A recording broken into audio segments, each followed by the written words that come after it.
Selamat siang, Shalom, Assalamualaikum warahmatullahi wabarakatuh. Perkenalkan, nama saya Feby Liunsanda. Saya mahasiswa Universitas Samratulangi Manado, Fakultas Kedokteran Program Studi Ilmu Keperawatan. Di sini saya akan menyampaikan edukasi diabetes mellitus yang merupakan bagian dari mata kuliah keperawatan medikal bedah dengan dosen pengampu Nurse Imelda Sirait Escape MCAP. Yuk kita simak bersama apa yang kita ketahui tentang diabetes mellitus. Di sini menurut WHO atau World Health Organization, diabetes mellitus adalah penyakit kronik metabolik yang ditandai dengan terjadinya peningkatan kadar glukosa dalam darah atau gula darah, yang sering kita kenal juga dengan kencing manis. Apa saja komplikasi dari penyakit diabetes mellitus? Yaitu pertama, kerusakan pada jantung, kerusakan pada pembuluh darah, kerusakan pada mata, kerusakan pada ginjal, dan kerusakan pada saraf. Perlu kita ketahui bersama bahwa pada umumnya regulasi glukosa dalam tubuh kita diatur oleh dua hormon, yaitu hormon insulin dan glukagon. Kedua hormon tersebut terletak pada pankreas.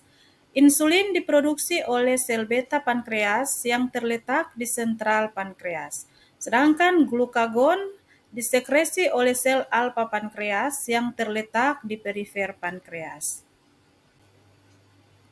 Kedua hormon tersebut, yaitu hormon insulin dan glukagon, keduanya mempunyai fungsi masing-masing. Hormon insulin. Insulin menurunkan kadar glukosa dalam darah dengan berikatan ke reseptor insulin pada membran sel yang responsif terhadap insulin, seperti sel otot dan jaringan adiposa. Insulin juga dapat menyimpan glukosa dalam bentuk glikogen, dalam hepar, dan dalam bentuk lemak dalam jaringan adiposa. Sedangkan glukagon berfungsi meningkatkan kadar glukosa dalam darah dengan pembentukan molekul glukosa baru dari molekul lain seperti lemak dan protein yang terjadi dalam hepar, dan juga mengubah glikogen menjadi glukosa, sehingga kadar glukosa dalam darah akan meningkat. Pada penyakit diabetes mellitus terjadi gangguan pada proses transport glukosa dari darah ke dalam sel. Hal ini yang menyebabkan kadar glukosa dalam darah meningkat, namun sel kekurangan glukosa, di mana glukosa digunakan sel untuk menghasilkan energi, sehingga tubuh kita akan mengalami kekurangan energi. Penyakit diabetes mellitus itu sendiri terbagi atas dua tipe, yaitu diabetes mellitus tipe 1 dan diabetes mellitus tipe 2. Dari keseluruhan penderita penyakit diabetes mellitus, 90% mengalami penyakit diabetes mellitus tipe 2 dan 10% mengalami penyakit diabetes mellitus tipe 1.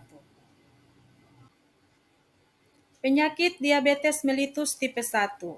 Penyakit diabetes mellitus tipe 1 atau yang kita kenal juga dengan sebutan Juvenile, di mana sel beta pankreas gagal memproduksi insulin dalam jumlah yang cukup.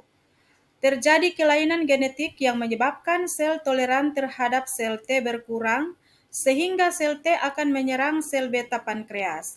Kekurangan sel beta pankreas inilah yang menyebabkan insulin gagal diproduksi, sehingga glukosa dalam darah akan meningkat.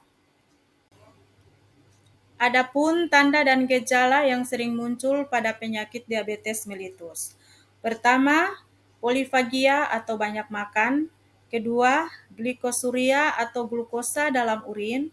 Ketiga, poliuria atau sering buang air kecil.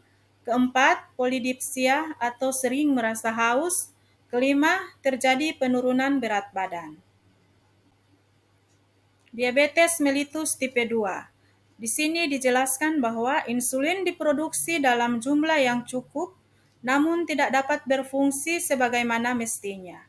Disebabkan oleh terjadinya resistensi insulin, yaitu keadaan di mana tubuh memproduksi insulin yang cukup, namun sel tidak dapat menggerakkan transporter glukosa ke membran sel, sehingga glukosa tidak dapat masuk ke dalam sel.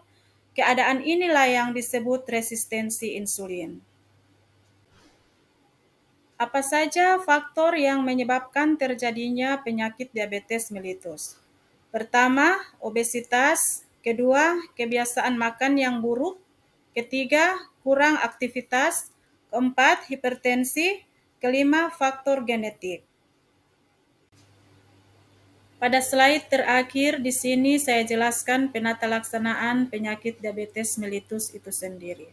Pertama, edukasi. Di sini kita harus ketahui apa itu penyakit diabetes mellitus. Kita harus kenali tanda dan gejala dari penyakit diabetes mellitus. Kedua, terapi nutrisi. Kita harus bisa mengontrol makanan yang kita konsumsi dan kita harus mengkonsumsi makanan sesuai dengan anjuran dokter. Ketiga, aktivitas fisik. Kita bisa melakukan olahraga, gerak fisik secara teratur. Keempat, terapi farmakologi.